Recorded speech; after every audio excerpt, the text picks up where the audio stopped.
Match number 34 Lucknow versus CSK. दोनों ही टीमें अभी अच्छा खेल रही हैं, ऐसा नहीं है, लेकिन अगर कंपैरिजन दोनों टीमों का अगर किया जाए तो लखनऊ 6 में से 3 हारी है और सीएसके 6 में से 2 हारी है। तो दोनों टीमें मैच खेल रही हैं लखनऊ में, जो एलएसजी का होम ग्राउंड है। तो देखना ये होगा कि कौन पहले बल्लेबाजी करता है और कौन बाद में।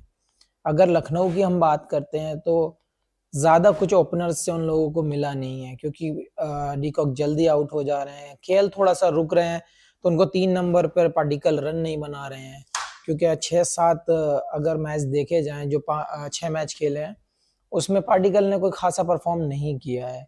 उसके बाद अगर हम देखें तो आयुष भदोनी, वो थोड़े से ठीक चले आखिर के 2-3 मैच में जो देखा गया है। उसके बाद आते हैं निकोलस पूरन, उन्होंने बहुत अच्छा परफॉर्म किया है। दीपक हुड्डा को उन्होंने चेंजेस में किया था, तो वो दीपक हुड्डा भी उतना कोई खास प्रभाव नहीं डाल पाए।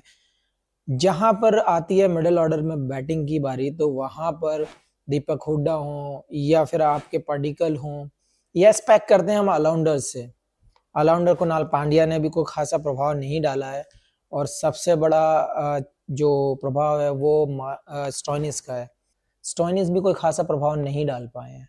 अगर लखनऊ का ओपनर्स को छोड़कर, क्योंकि ओपनर्स ने कहीं ना कहीं परफॉर्म किया है, लेकिन अगर मिडिल ऑर्डर की बात करें हम, तो पार्टिकल बिल्कुल अपना प्रभाव नहीं डाल पाए हैं।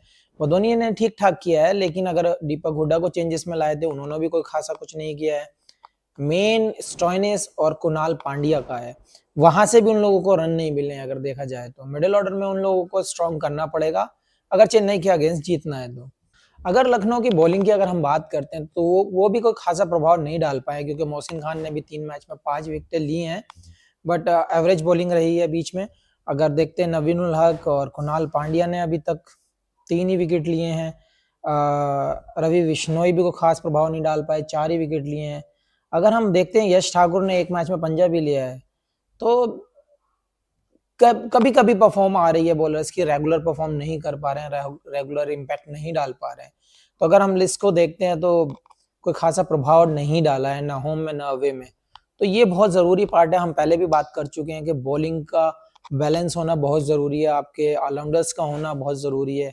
तो यहाँ पे अगर बॉलिंग यूनिट अगर कुछ करती है तो बैटिंग ऑर्डर में थोड़ा ईजी हो जाता है, अगर आपका मिडिल ऑर्डर बैटिंग नहीं कर पा रहा है तो ये चीज़ बहुत इम्पैक्ट डालेगी अगर आपकी बॉलिंग साइड अगर स्ट्रांग होती है तो। और अगर हम बात करते हैं चेन्नई सुपर किंग की, तो खासा बैलेंस दिखाई दिया है उधर, क्योंकि ऋतुराज गायकवाड़ और रचित रविंद्र ने अच्छी शुरुआत दी है। फिर आपके अजिंक्य रहाणे हैं, उसके बाद आपके मिचेल हैं, रविंद्र जडेजा हैं, शिवम दुबे हैं, और सबसे बड़ा नाम महेंद्र सिंह धोनी। जो वो 4, 6, 8, 10 बॉल खेलने आते हैं, वहां पे अलग ही मजा आ जाता है। लेकिन अगर हम बात करते हैं बैटिंग ऑर्डर की, तो खासा बैलेंस रहा है, अच्छा परफॉर्म किया है। क्योंकि अगर ओपनर्स हो और जितने भी उनके चेन्नई के मैचेस हुए हैं उनमें ओपनिंग ने इम्पैक्ट डाला है। बीच में फिर अगर आपको देखते हैं तो मिचेल अच्छा खेले हैं। फिर आप अगर देखते हैं तो अजिंक्य रहाणे हैं। वहां पे अगर हम देख रहे हैं रविंद्र जडेजा ने भी ठीक ठाक बैटिंग की है। और शिवम दुबे तो जो जो इम्पैक्ट की मैं बात कर रहा था लखनऊ में नहीं है, स्टोइनिस से या फिर कुणाल पांड्या से। यहाँ पे शिवम दुबे अपना काम कर रहे हैं, एज ए ऑलराउंडर खेल रहे हैं, बॉलिंग नहीं डाल रहे हैं, बट अपना बैटिंग में वो अपना पूरा काम करके जा रहे हैं। और फिर बचते हैं महेंद्र सिंह धोनी, वो तो आपको पता ही है, अगर 6 बॉल मिले तो 3 छक्के 4 छक्के इजीली मार दे रहे हैं। तो बैटिंग उनका कंप्लीट एकदम बैलेंस्ड है। अगर बॉलिंग की हम बात कर रहे हैं तो उनके बॉलर्स भी सही चल रहे हैं, क्योंकि मुस्तफिजुर रहमान है, दीपक हैं, तुषार देशपांडे हैं, तो सब मिलकर रविंद्र जडेजा हैं, सारे जितने भी हैं, देशमुख हैं, सब अपना अपना रोल कर रहे हैं जितना भी है। क्योंकि और सबसे बड़ा नाम अगर हम देखते हैं इनमें तो पथिराना आते हैं बीच में, कहीं ना कहीं वो अपना इम्पैक्ट डाल के जाते हैं। उनका तो एक्शन भी अलग है, पेस भी अलग है, तो बहुत डिफिकल्ट होता है। अगर ओवरऑल पैकेज की हम बात करते हैं तो चेन्नई बहुत स्ट्रांग है कंपेयर टू एलएसजी।